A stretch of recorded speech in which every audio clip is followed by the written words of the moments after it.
반갑습니다. 카람 김은수입니다. 이번에도 이전에 이어서 이슬람이 바라보는 훌륭한 품행에 관해서 알아보도록 하겠습니다. 자, 이전 시간에는 집에서 머물렀을 때 아내와 아이들에게 어떻게 어떠한 모습을 보여줘야 되고, 그리고 집에서 나갔을 때, 외출을 할 때 어떠한 옷을 입어야 되는지 알아보도록 했습니다.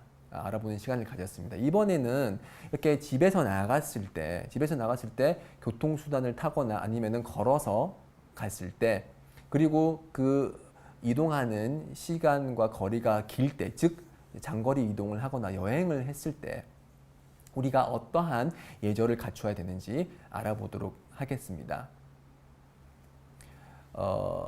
집에서 나갔을 때 무함마드 살랄라후 알레이히 와살람께서는 이제 걸음을 걸으시곤 하셨는데, 그분께서는 어떠한 걸음을 걸으셨을까요? 그분께서는 하디스에 의하면은 몸을 약간 앞으로 기울이셨습니다. 즉 몸을 이동하는 방향으로 약간 기울이시면서 이제 성큼성큼 걸으셨다고 그렇게 얘기가 되거든요. 그래서 너무 보폭을 좁게 해서 걷는 것은 좀 부자연스럽죠. 그래서 성큼성큼 시원스럽게 그렇게 걸음을 걸으셨다고 합니다. 그리고 걸음을 걸으실 때는 항상 겸손함이 빠지지 않았고요. 그분의 훌륭한 품성 중에 하나는 겸손함이었습니다. 그래서 메카를 이제 무혈 입성을 하셨을 때, 즉 이제 메카에서 메카를 이제 잃어버리시고, 그러니까 메카를 떠나서 메디나에서 이제 그 생활을 하시고 나서 다시 메카로 다시 돌아가셨을 때, 그 어떤 전투도 버리지 않고 무혈 입성을 하셨는데요. 그때는 마치 장군이 승리를 한 것처럼 이렇게 아주 기쁜 순간이기도 하고, 어찌 보면 거만함이 드러나는 순간이기도 하셨는데, 예언자께서는 그 말 위에 올라타신 채로 아주 겸손하게 머리를 숙이시면서 메카로 입성을 하셨다고 합니다. 그렇기 때문에 우리가 걸음을 걸을 때, 예를 들어서 팔자 걸음을 걷는다, 거만하게 팔자 걸음을 걸으면서 거만한 모습을 보이는 것은 이슬람의 예절에 어긋납니다. 그리고 이슬람에서 바라보는 이 걸음의 예의 중에 하나는 시선을 낮추는 것입니다. 이 시선을 낮추는 것은 남성과 여성 모두에게 의무사항입니다. 꾸란에서 하나님께서 말씀하시기를 오 믿는 자들이여 그대들의 시선을 낮추라, 그리고 오 믿는 여성들이여 그대들의 시선을 낮추라라고 얘기를 했는데요. 특히 남성들에게 있어서 이렇게 시선을 낮추는 일은 매우 중요합니다. 한국 같은 그런 비무슬림 사회에서는 여성분들이 아주 노출이 심한 경우가 많죠. 그래서 노출이 심한 여성을 보고서 예쁘다, 와 몸매 죽인다, 이렇게 이러한 평가를 하거나, 그러한 노출이 심한 사람을 뚫어지게 쳐다보거나, 이러한 행위는 금지됩니다. 예언자 살랄라후 알레이히 와살람께서는 시선을 낮추라고 말씀하시면서 첫 번째 시선은 죄가 되지 않는다고 하셨습니다. 즉 우연히 시선을 이렇게 딱 돌렸는데 거기에 우리가 봐서는 안 되는 그러한 내용이 있으면 그 당시 첫 번째 봤을 때 시선은 문제가 되지 않는다는 것이죠. 다만 문제가 되는 것은 이렇게 첫 번째 시선이 향한 곳을 계속 두 번째 시선, 세 번째 시선으로 계속 보거나 그것을 응시하는 것이, 그것이 문제가 되는 것이죠. 그래서 특히 남성 무슬림들은 걸을 때 항상 시선을 낮추고, 앞쪽이나 옆쪽에 이제 여성이 있으면은 시선을 낮추면서 정숙함을 유지하는 그것이 중요한 에티켓이라고 할 수 있겠습니다. 또 이제 걸을 때 우리가 지킬 수 있는 에티켓 중에 하나는, 예언자 무함마드 살랄라후 알레이히 와살람께서는 가끔씩 맨발로 걸으셨습니다. 왜 맨발로 걸으셨을까요? 왜냐하면 맨발로 걸음으로써 우리가 당연하게 생각하고 있던 그 신발의 축복에 대해서 다시 한번 떠올릴 수 있는 것이죠. 우리가 신발이 있기 때문에 그 땅바닥에 있는 그런 가시라든지 아니면은 뾰족한 그런 돌로부터 아픔을 느끼지 않는 것이거든요. 그래서 맨발로 걸음으로써 그런 신발의 축복을 다시 한번 더 떠올리게 되는 것이고요. 그래서 한국 무슬림이 이제 등산을 가거나 아니면 해변가로 갔을 때 이렇게 맨발로 걸음으로써 이제 순나를 지킬 수가 있고요. 그렇게 함으로써 또 이제 발등에 발바닥에 혈액 순환도 촉진시킬 수 있고 이제 일석이조로 좋은 그런 행위가 될 수 있을 것입니다. 또한 이제 길거리를 걸어가면서 우리가 지킬 수 있는 예절은 길거리에 놓여져 있는 그런 장애물이나 오물 같은 것을 치우는 것이 권장이 됩니다. 연재 살랄라후 알레이히 와살람께서 여러 선행을 언급을 하시면서 길거리에 있는 장애물과 오물을 치우는 것도 선행이다라고 말씀을 하셨거든요.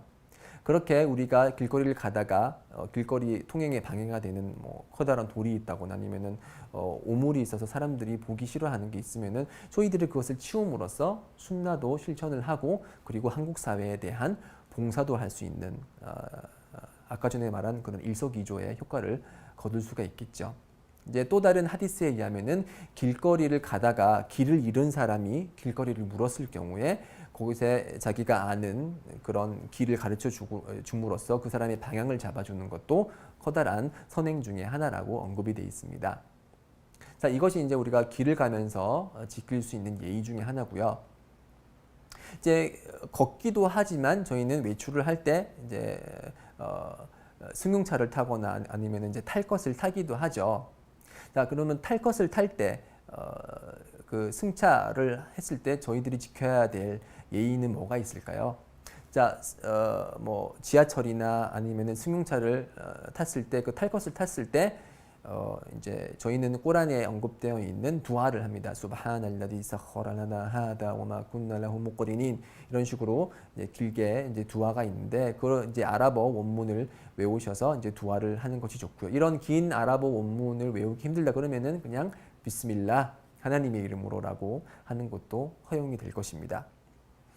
그래서 이렇게 승차를 하게 될 경우에는 이렇게 두아를 언급을 하고요. 옆에 같이 이제 승차를 하게 되는 사람이나 아니면 승차를 하려는 사람을 탈 수 있도록 도와주는 것이 선행이라고 하디스에 언급이 되어 있습니다. 무함마드 살랄라후 알레이히 와살람 본인께서는 낙타를 타려고 했을 때 자신의 아내 사피야가 이제 낙타를 타려고 했을 때 너무 높은 낙타가 너무 높아서 타기 힘들어 하시는 걸 보시고 예언자께서는 직접 무릎을 꿇으셔서 그 꿇은 무릎이 계단이 되어서 그 계단으로 타고서 서피아가 낙타를 올라탔다는 그런 전승이 있습니다. 얼마나 로맨틱하나요, 그죠? 마찬가지로 이러한 순나를 전승받아서 우리 무슬림들 역시도 승용차를 타려고 하는 아내가 있다. 그러면은 승용차 오른쪽으로 가서 문을 먼저 열어줘서 타라고 이렇게 도와주는 것도 아주 보기 좋은 무슬림의 그런 매너라고 할 수 있을 것입니다. 아랍 속담에 아랍 사람들이 하는 얘기 중에 이런 게 있어요. 아내에게 승용차 문을 열어주는 이유는 두 가지다. 그 두 가지 중에 하나가 이렇게 두 가지다. 첫 번째로는 승용차가 새 거거나 아니면은 여자가 새 거다. 저기 신혼이다. 라는 말이 있는데 이러한 말은 순나의 정신에 부합하는 것은 아니죠. 예. 차가 헛 것이라도 이제 문을 열어줘야 되고 문을 열어주는 것이 권장이 되고 아내가 결혼한 지 오래됐더라고 하더라도 아내에 대한 존중과 사랑의 표현으로 먼저 가서 문을 열어주는 것이 권장이 됩니다.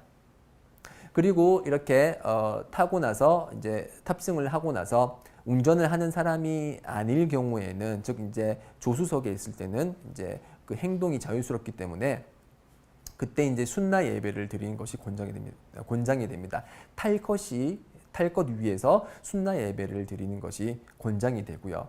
그리고 탈 것을 탈 때 만약에 그 탈 것이 동물일 경우에는 그 동물이 너무 무거움을 느끼지 않도록 적절한 인원을 타는 것이 중요시 됩니다.